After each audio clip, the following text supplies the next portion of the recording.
OK, donc je poursuis. On avait vu le bilan des erreurs, profil de scripteur, qui va nous aider à voir qu'est-ce qu'on a à travailler et va peut-être vous aider aussi à faire votre profil. Donc, pour vous autres, l'écriture, c'est quoi? Est-ce que vous aimez écrire, pas écrire? Est-ce que vous êtes bon ou pas? Et tout ça. Puis, pour faire justement vos constats. Donc, c'est quoi vos forces? C'est quoi vos défis? J'en ai mis des exemples. Donc, à vous ensuite d'aller inscrire c'est quoi vos forces selon vous, puis qu'est-ce que vous avez à travailler, c'est quoi les priorités. Évidemment, en fonction de tous les critères, c'est pas parce que je fais des fautes d'orthographe à pu finir que je suis nécessairement mauvais pour avoir l'imagination puis composer. Donc, ou je suis peut-être capable de bien organiser un texte. Donc, c'est à voir. À la mi-année, on fera le bilan encore une fois pour voir est-ce qu'on a bien travaillé, est-ce qu'on s'est amélioré, qu'est-ce qu'on prévoit de faire pour la suite. Je vous présente le processus d'écriture parce qu'évidemment, écriture, c'est pas juste écrire, mettre en texte, c'est aussi planifier pour mettre en texte, pour corriger, réécrire, réviser, améliorer. Et il y a toujours l'auto-évaluation là-dedans. C'est pas un processus qui est linéaire. Donc, même si je planifie au début, ça se peut que j'y revienne, comme les auteurs d'ailleurs.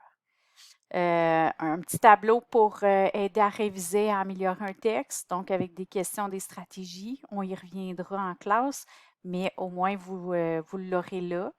Compétence 3, on est dans communication, donc communiquer selon des modalités variées. On a autant parler qu'écouter. C'est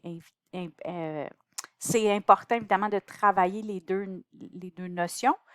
C'est 20 de la note et en cinquième secondaire, ce sera 10 de la note. Par contre, il ne faut pas oublier que on doit avoir un minimum de 50 au total. Je ne peux pas refuser de faire les présentations orales, les écoutes et tout ça. Je ne peux pas refuser de me faire évaluer à l'oral, sinon je vais être en échec. Donc, c'est à travailler. Et c'est la raison pour laquelle c'est important, je le redis, quand on va faire des discussions en classe, quand on va être en situation d'écoute, bien, il faut participer. Et pour ceux qui sont à la maison, ben ce temps-là, il est un peu difficile à utiliser. Donc, on comprend que, par exemple, un élève qui ferait pratiquement tout le temps l'école à la maison et qui arriverait juste dans des situations d'examen, ben, il serait obligé de faire vraiment situation très, très formelle, l'évaluation seule, l'oral, une présentation et tout ça, parce que il ne serait pas là en classe pour participer aux discussions, pour nous présenter des choses. Donc, les vidéos peuvent nous aider, bien sûr, mais ce n'est pas le seul moyen. On essaie de varier.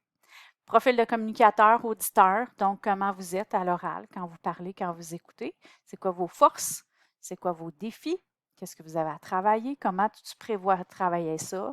Ton bilan de mi-année avec, évidemment, est-ce que tu t'es amélioré? Est-ce que tu continues avec les mêmes objectifs? Donc, c'est ce qui conclut ce cahier-là. J'aurais aimé le faire en juste un bloc YouTube, mais là, c'était pas possible. Donc, vous avez le cahier de référence avec vous et le cahier 2, évidemment, qui commence là. Donc, je vais m'arrêter ici pour le faire dans une autre capsule. On va parler de littérature.